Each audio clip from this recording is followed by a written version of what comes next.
Shabbos Pashas Yisro, Shabbos Matan Torah. We're getting ready to receive the Torah again. We get it on Shavuos, but we get it every day. It doesn't hurt to get it again. Shabbos Pashas Yisro either.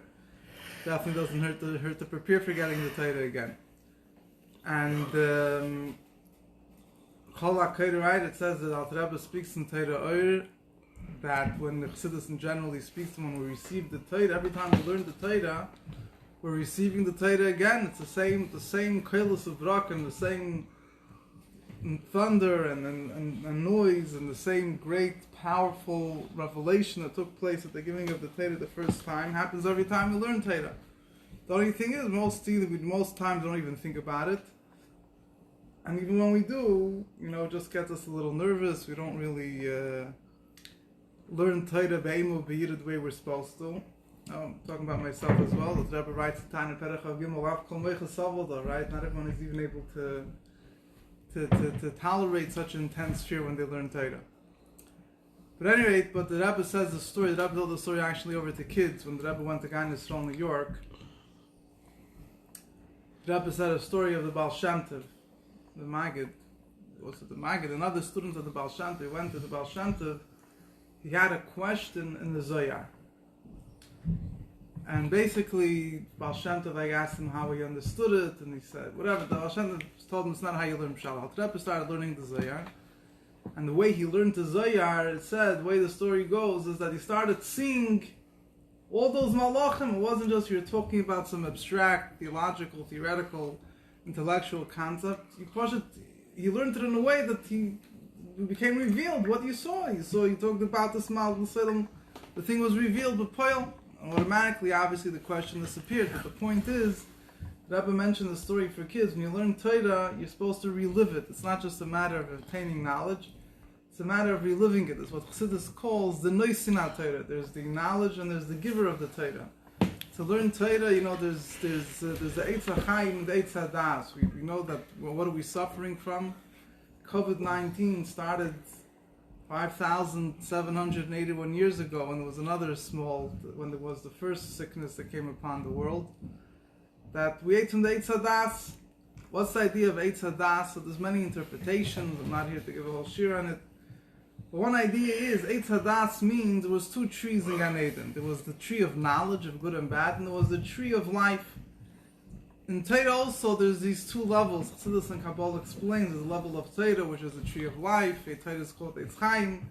Then there's a level of Torah that gets enclosed in Eitz HaDas. Torah itself can't be called the tree of knowledge, but gets enclosed in the levels that are under the Shlita, under the rulership of Eitz HaDas. But one idea is, what means the Eitz HaDas? The tree of knowledge means you learn Torah to attain knowledge. You want to know, people, I want to become a Baki B'Shas. I want to become a Baki in all the Rebbe Sichos. I want to understand. I want to, it's a good, insightful, maybe it helps me with das Torah. I know how to behave, how to conduct myself. There doesn't seem anything wrong with this. It seems actually a very noble way of learning Torah. But the problem is, if you want to have Eitz HaChaim, if you want that the Torah should be alive, just to gain knowledge, then at the end of the day, the pursuit is about yourself. I want to understand, I want to feel, I want it to make sense with me, I want it to internalize with me. So you're stuck with yourself, you're stuck with your Torah V'Rai, your good and your bad. If you want to attain the true life of Torah, the Eitz Chaim, Himel HaMachzikim, the Torah is the tree of life for those that hold it dear, it's when you learn Torah with the Chayes. It's not about gaining the knowledge.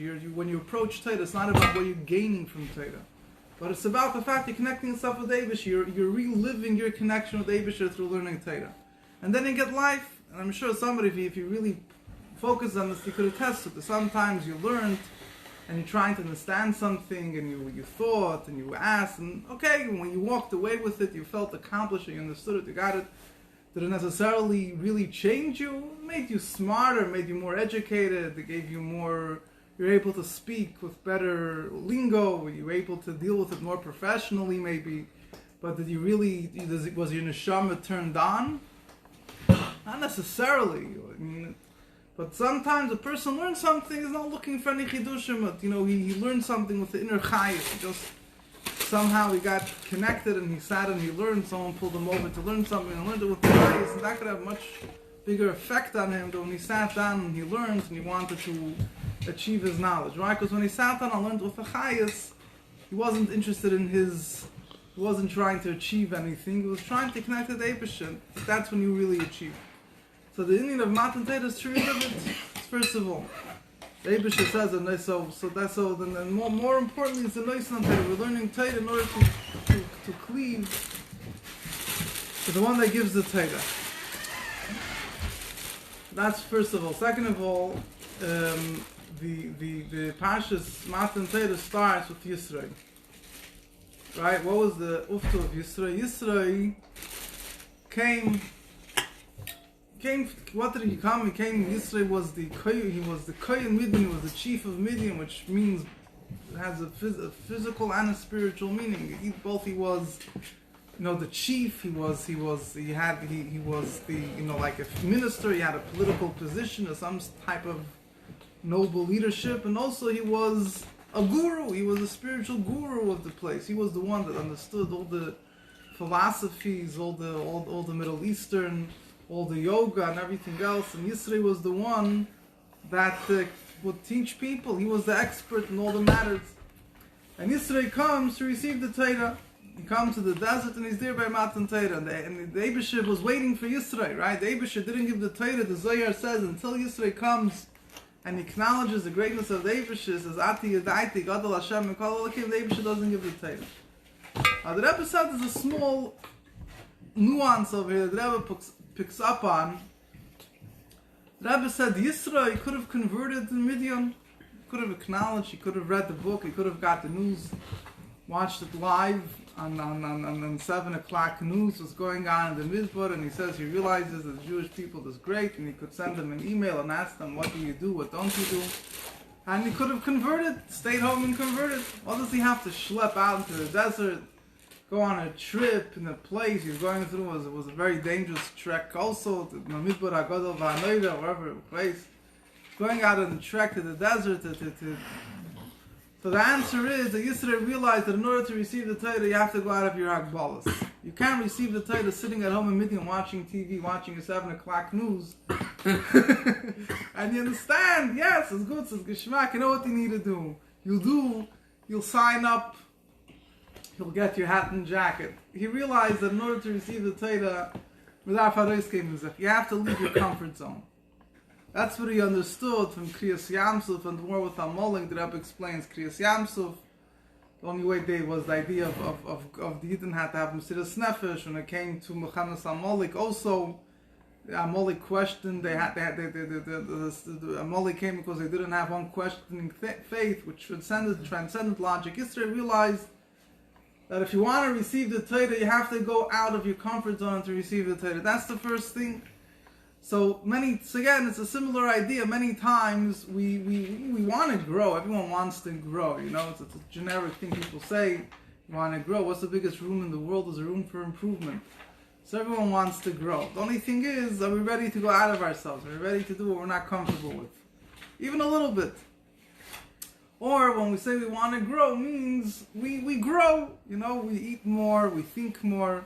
We expand we start from ourselves, our stomach is so big and we grow, so our spiritual level of understanding is so much, and we grow, we learn more, we become more educated. That's not true growth. True growth means you start from square one, you go out of yourself. And that's what Yisro did. And that brought about such a great, says the glory of the Eibusher was revealed. Yisro, if Yisro would have accepted, it was also been an amazing feat. Yisro converted to Judaism, but he didn't just convert. He left his home. He went out into the desert. He left behind his family, and he's coming to Moshe Rabbeinu.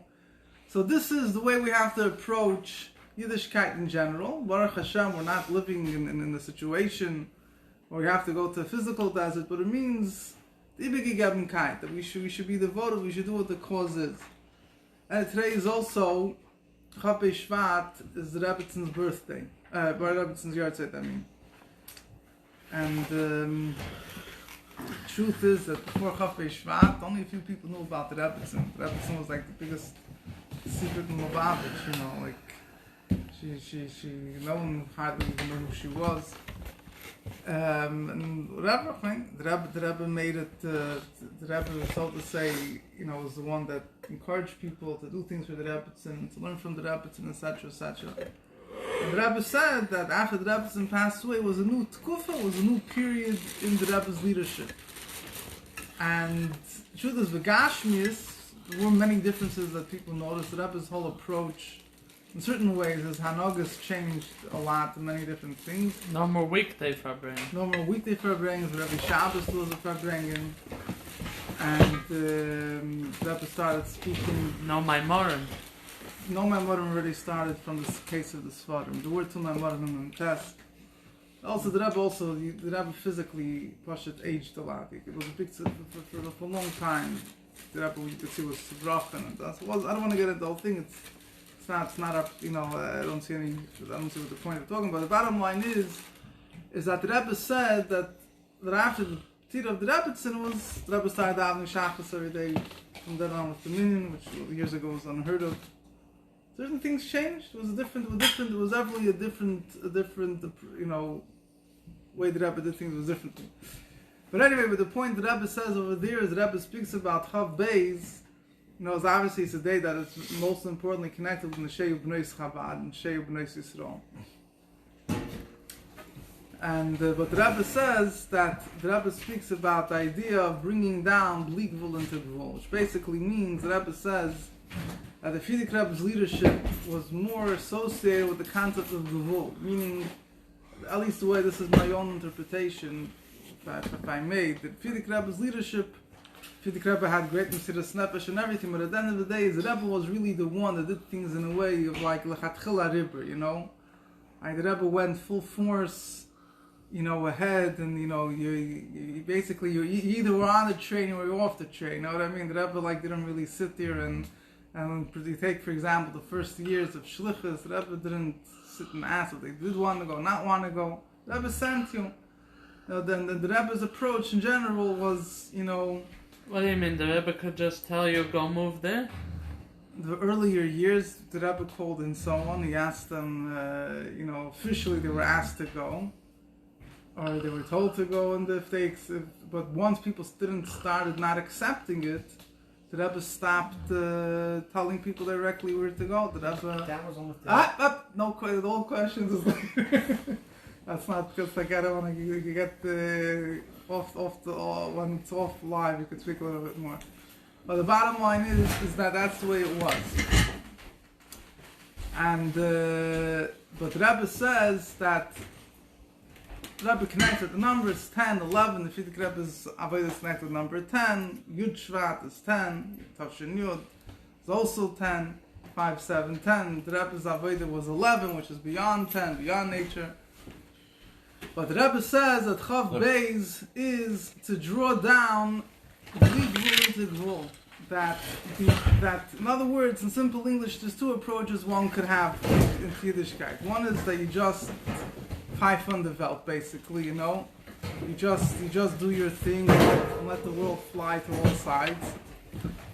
And that's that. And that, if a person is doing it with an emes, not because he's just, you know, trying to pfeif on the Welt, but that's because by him he feels, he experiences a level of godliness that transcends the world. Who cares what the world says? I mean, you know. Like I told the story here a while back that a few bachur went into Mivtzayim in a restaurant on Chanukah and they spoke over the loudspeaker telling everyone to come get a menorah. Don't know what the restaurant says, you know, when you guys spoke on the loudspeaker, it sounded like you owned the place. Because even though I owned the place, I could never speak on the loudspeaker the way you guys did. But a certain thing, if you go 500 Welt, then there's dealing with the world. You know, you try to use out the world's, you know, way of thinking and the world's approach for Kedusha, not that you're pfeifing on the Welt. So each approach has its advantages and disadvantages. There's one approach of, you know, godliness is everything and the world just, you know, comes nullified. Another approach is to, you know, bring the godliness within the world itself out to the forefront, becomes more internalized, but the goal is to have both together. You need to have, from one hand, you need to have the Chatchila Ribber. But the Chatchila Ribber should not cause you to, that it becomes disassociated from you. You become someone that just, you know, is beyond the world. You have to bring that into the world itself. To do that is really two opposites together, but that's That's what the Rebbe said, started Chaf Beis Shvat and Avodah V'Yid. To fuse these two things together. So anyway, the Nakuda is that there's many things to learn from the Shabbos. Is Shabbos Mevarchim also, no? Yeah. When is Rish Chodesh? Shabbos. Friday Shabbos. So Mishnich Nasad and Ma'arvim B'Simcha, the Rebbe says, starts already from Shabbos Mevarchim. You have a whole extra week this week. Not only with Shabbos Mevarchim, we have a whole extra week. Mishnich Nasad means an Adar comes, and technically it could be from Rish Chodesh or from the Moiled. I think the Rebbe would always, try to give us an extra boost. And what does it mean, Marbin Pre-release. What does it mean, Marbin B'Simcha? Is it Simcha Shal Mitzvah or is it Simcha Simcha al Pi Hal Rebbe says that Marbin B'Simcha means anything that gives you Simcha. Doesn't mean you can't waste your time and just go. Just go and just go bowling because it gives me Simcha. What it means, if you have opportunity, anything, if you face. I think there's a sikh of there, but that says that. So this taka obviously should use it out in Simcha Shal Teres, Simcha Shal. So the inyan of Mishnich Nasad and Marbin Simcha, for example, you have, let's say, in Chodesh Av, if a person is certain things, a person is doing repairs to his house, in certain cases he's not supposed to do it during the 9 days because he's supposed to diminish in joy. Chodesh Adar is a time. Adrab, if you have a plan, let's say, to renew your house, something to give you Simcha, this is the most appropriate time to do it. Doesn't mean you should, waste your time and spend your whole day gardening and bowling, but it means you have opportunities. In other words, this is a time of Simcha. Now, for a Yid, obviously, when he's given the ability to be married with Simcha, he's obviously going to connect with Simcha Shal Teres, Simcha Shal Mitzvah. What should it give a Yid Simcha anyway? Wasting your time is just makes you happy for the moment, but then depressed when it's over anyway. So. But anyway, the Rebbe says, so this is... So we gotta listen to Reb Shalom every day for Simcha. So, anyway, but that's in the Kudah. Mishnich Nasad and Marbin B'Simcha, so we have to be B'Simcha. And... What are the things Chassidus says about Arizal? Arizal reached those high levels, right? The greatness of the Arizal, I mean, the little bit that we do know about Arizal, Reb Chaim Vital writes about him, how we knew all the secrets of creation and everything, and I don't want to get into it. This was all he said. Why? Because of Simcha Shal Mitzvah. He did a mitzvah with such intense joy that Chassidus says the joy of a mitzvah, a Jew is happy that he's doing a mitzvah. Why is he happy he's doing a mitzvah? Because he gets connected with Eibusher that way. That is so deep and powerful. That, in other words, right, the cause is always greater than the effect. If all the great revelations that Arizal merited was because of the Simcha Shal Mitzvah, you could understand the Simcha Shal Mitzvah itself is even greater than that. So that Arizal, like when a person wins a lottery, he'll be B'Simcha. That Arizal, when he did a mitzvah, is greater than the Simcha you have when you win a lottery. So Simcha Shal Mitzvah is basically means Yiddishkeit. You should be happy with it. Start off with a little bit. It will increase as you go, but you should, Yiddishkeit should be done in a way of Simcha. That's what Chassidus came to accomplish. And Ilchaim should have the Simcha, the Golam Mitzvah Shalom, the Terech Hadash Midi Teitzei, and Chaim. Meiti Teitzei is the Mashiach or from Hashem? You look in the Hadith of Yurim this week of Volatility, you'll see. It's two interpretations.